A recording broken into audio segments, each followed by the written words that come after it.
के साथ आपकी लाइफ में आता है। मुझे पता है आपकी लाइफ में किस चीज की कमी है। यीशु जब रोजे रख चुके तो शैतान आया और कहा अगर तुम परमेश्वर का पुत्र है तो इन पत्थरों को बोल के रोटियां बन जाए। शैतान को मालूम था अब यीशु को इस समय गाड़ियां नहीं चाहिए, रथ नहीं चाहिए, पैसे से मैं भरवा नहीं सकता हूँ। इसकी सबसे बड़ी जरूरत है इस समय रोटी। तो रोटी से भरमाता और कहा अगर तू प्रभु का पुत्र है। शैतान जानता है आपकी कमजोरी क्या है। जो बीमार हो जानता है आपकी कमजोरी टीवी है, आपकी कमजोरी लड़की है, आपकी कमजोरी लड़के है, आपकी कमजोरी व्यभिचार है, आपकी कमजोरी चोरी है, लालच है, डर है। वो अपनी कमजोरी को जानता है और उन्हीं कमजोरियों के साथ वो आपको बनाता है। जब तक वो आपको उस बात को नहीं गिराएगा आपकी जिंदगी में उसका कोई भी लीगल अधिकार नहीं है काम करने आपकी बेल। और जब आप उसको अधिकार ले लेंगे तो वचन कहता है प्रभु यीशु मसीह उसको आपकी जिंदगी में डिस्ट्रक्शन करने से, नाश करने से रोकेंगे नहीं। फिर आप प्रभु को नहीं कह सकते कि मेरी जिंदगी में ऐसा क्यों हो रहा है। नेगेटिविटी का बोझ इस वर्षिप के दौरान आपको छोड़ के चला जाए। फिर आप नहीं कह सकते प्रभु ये मेरी लाइफ में क्यों हुआ, क्योंकि वचन कहता है प्रभु ने कह दिया है मेरे बेटे मेरी बेटी शैतान नाश करने, घात करने, चोरी करने के लिए आया है पर वो तेरी जिंदगी में काम नहीं कर सकता अगर तुम उसको काम करने का मौका ना दे दो। टेम्पटेशन से आता है, परीक्षा से आता है। वो जानता है तुम्हारी कमजोरी क्या है, वो जानता है तुम फोन तुम्हारी कमजोरी है। वो तुम्हें फोन पे इंटरटेनमेंट पे लगा के रखेगा ताकि मैं बाप के साथ रखकर प्रभु से दूर रखे। वो जानता है तुम्हारी कमजोरी क्या है, पैसा तुम्हारी कमजोरी है, पावर तुम्हारी कमजोरी है, व्यभिचार तुम्हारी कमजोरी है, डर तुम्हारी कमजोरी है। वो सब जानता है। वो सालों पुराना शैतान इब्लीस, वो सांप, वो जानता है तुम्हारी कमजोरी क्या है।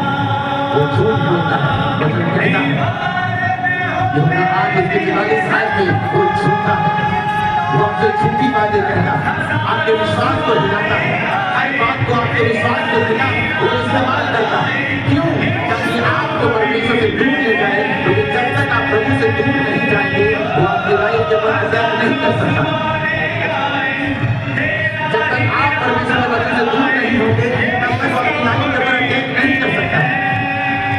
वो चाहता है आप संगतियों से दूर रहें, वो चाहता है चर्च से दूर रहें। ये कहकर वो आपको लाइफ, आपको डिस्ट्रक्शन देता है। कोई बात नहीं, संगति करनी है तो घर में बैठ कर भी कर सकता है और ये सदी का सबसे बड़ा झूठ है विश्वासी का।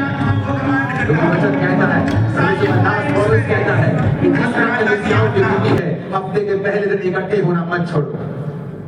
पहले हम शनिवार को इकट्ठा हुआ करते थे सबत के दिन। यीशु मसीह के जन्म के बाद फिर संडे को लोग इकट्ठा होने लगे। वो आपको डर से भरमाता है, आपको प्रेस करता है, डर आपको देता है, डराने की कोशिश करता है। जिस तरह उसने नहम्याह को डराने की कोशिश की और आके एक क्रिश्चियन व्यक्ति नहम्याह को बोला कि अपना जान बचाने के लिए भाग जा, ऐसा कर खुदा के घर में भाग जा, परमेश्वर के मंदिर में प्रवेश कर ले, कोई तुझे वहां पकड़ने नहीं आएगा। वो जानता था कि वहां होली में परम पवित्र और पवित्र स्थान में सिर्फ याजक जा सकते हैं और कोई नहीं जा सकता। अगर मैं वहां जाऊंगा तो मैं दोषी ठहरूंगा और जो मैं काम करने के लिए आया वो नहीं कर पाऊंगा। शैतान आपको डर से भरमाता है, वो आपको परीक्षाएं देता है, आपकी कमजोरियों से भरमाता है, पाप देता है, सुंदरता से, पैसों से, पावर से, डिस्ट्रैक्शन से। वो आपको कहीं ना कहीं गिराने की कोशिश करता है क्योंकि वो आपकी जिंदगी से चुराना चाहता है, घात करना चाहता है और नष्ट करना चाहता है। जब शैतान एंटर करता है तब दवाइयां काम नहीं करती। मेडिकल साइंस खुदा ने बनाई है, बहुत बड़े बड़े कैंसर के डॉक्टर होली स्पिरिट पाए हुए क्रिश्चियन हैं। तो ये नहीं कि डॉक्टर्स जो हैं उनके पास जाना विश्वास की कमी को दर्शाता है, नहीं। डॉक्टर्स खुदा ने ठहराए हैं। लेकिन जब शैतान लाइफ में काम कर रहा हो तब दवाइयां काम नहीं करती, हेल्पर काम नहीं कर पाते हैं, आपकी सब की हुई मेहनत काम नहीं कर पाती है क्योंकि वहां पर शैतान खड़ा है और परमेश्वर ने आपको अधिकार दिया है शैतान को निकालने का। लेकिन वो अधिकार उन लोगों के काम में आता है जिन्होंने परमेश्वर के साथ मेल मिलाप कर लिया, जो अपने बाड़े को तोड़ते नहीं, जो वचन का बाड़ा परमेश्वर ने आपके लिए ठहराया है, जो उसको ब्रेक नहीं करते हैं। वचन की अथॉरिटी उन लोगों के लिए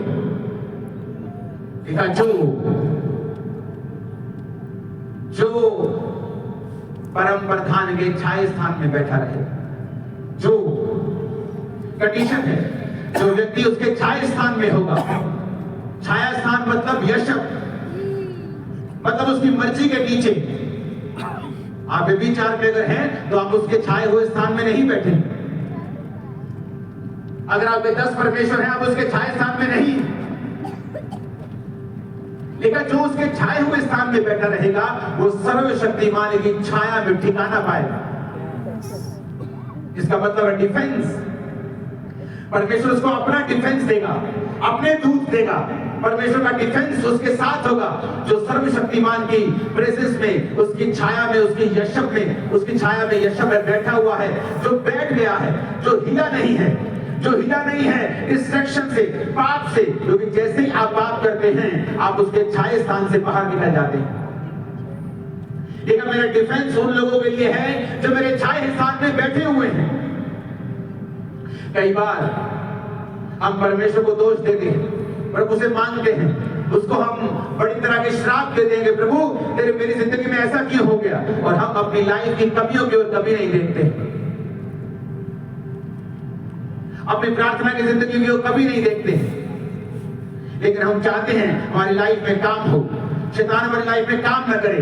आप उसको जब भी डाल के शैतान को आप उसको हद करके डांट नहीं सकते।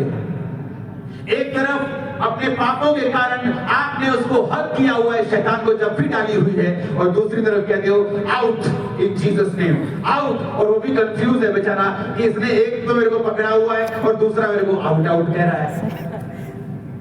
ये एक काम कर ले तो या तो मुझे आउट बोल दे, तो या तो मेरी जप्फी छोड़ दे मुझे। एक तरफ मेरे को जप्फी डाली है, दूसरी तरफ मेरे को आउट कह रहा है। परमेश्वर ने आपको अधिकार दिए हैं। उसने कहा है याकूब 4 उसके 7 आयत में, तू शैतान का सामना कर, वो तेरे सामने से भाग जाएगा। लेकिन किनको जो वचन